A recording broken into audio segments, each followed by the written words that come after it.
Strategy is an art of precision. Neglecting even the smallest detail can lead to ruin, while meticulous preparation paves the way to victory. In the art of war, I argue that war should be a calculated endeavor, conducted with discipline and respect for the forces at play. Yet, Machiavelli, in The Prince, you seem to place greater emphasis on control through force and manipulation. Is that your ultimate vision of leadership? Not entirely, Master Sun. I admire your focus on discipline and preparation, but leadership, whether on the battlefield or in governance, is also about perception. Force and manipulation are merely tools, not ends. A wise ruler must understand that people are neither perfectly rational nor steadfast in loyalty. Thus, cunning and prudence are sometimes indispensable. It is true that human unpredictability is a key factor. Yet should not a good general or a good leader strive to inspire trust rather than rely on manipulation? The stability of a kingdom or an army depends on loyalty, nurtured by mutual respect and justice. You are correct, but only in ideal circumstances. In The Prince, I show that men often follow their interests over their principles. The love or trust they might feel for a ruler vanishes in the face of fear or desire. To guarantee order, a prince must sometimes adopt measures that, while harsh, ensure the safety of his reign. I do not deny the necessity of prudence or severe measures in times of crisis. However, I believe true strength lies in mastering one's emotions and desires, both for the leader and his followers. By channeling these forces, a leader can avoid relying on coercion. Do you truly believe governing through fear is wise? Fear is a powerful weapon, Master Sun, but it must be wielded wisely. A prince should be feared but not hated.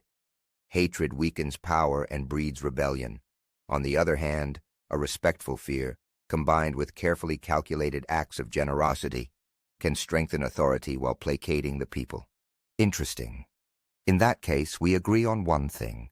A wise leader must balance firmness with benevolence. However, do not forget that fear, even respectful, is fleeting. If it is not accompanied by a deep understanding of people's needs and aspirations, it will eventually collapse. You raise a vital point. Perhaps your perspective is more fitting for the battlefield, where harmony between the general and his troops is essential. In politics, however, the art of ruling involves playing on human passions to align them with a shared goal. That said, I wonder, do you believe this balance between firmness and benevolence is always achievable, even in dire circumstances? I believe everything depends on perspective and strategy. A victory, whether in war or politics, only has meaning if it leads to lasting peace. For that, a leader must act as a guide, not merely as a master. Pure power can never be a sustainable solution. And you, Machiavelli, do you see a way to embody this duality in your vision of the ideal prince? Perhaps, Master Sun. An ideal prince, in my view, is one who adapts to circumstances. He is both a lion and a fox, strong to defend his realm, cunning to avoid traps. If I were to draw from your wisdom, I would say that a prince must not only know his enemy, but also recognize when an enemy can become an ally. Then we converge, at least partially. A leader, be it a general or a prince, must remain attuned to the balance of forces around him. He must avoid being rigid in his vision of power and embrace fluidity.